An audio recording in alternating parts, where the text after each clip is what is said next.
वहीं रमजान से जुड़ी बड़ी खबर आपको बता दें, रमजान के लिए मुसलमानों से जुड़ी अच्छी खबर सामने आई है।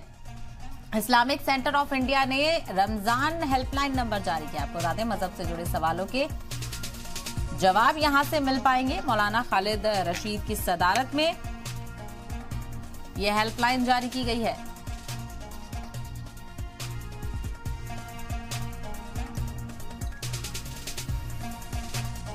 तो आपको बताते चले, नमाज और रोजे से जुड़े मसाइल का जवाब यहां पर मिलेगा। रमजान में दोपहर 2 बजे से लेकर 4 बजे तक यह हेल्पलाइन जारी रहेगी।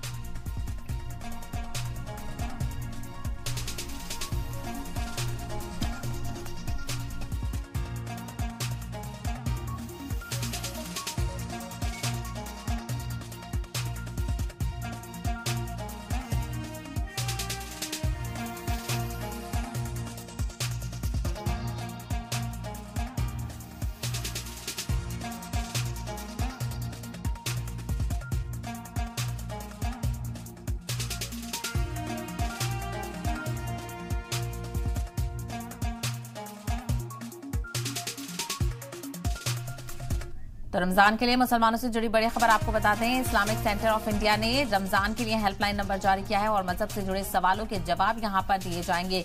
मौलाना खालिद रशीद की सदारत में उलेमा इस हवाले से जवाब देंगे। तो नमाज रोजे से जुड़े मसाइल का जवाब भी आपको यहां पर मिलेगा। रमजान में आपको बताते चले, दोपहर 2 बजे से लेकर शाम 4 बजे तक ही यह हेल्पलाइन जारी रहेगी और इस दरमियान आप अपने तमाम तर सवाल पूछ सकते हैं।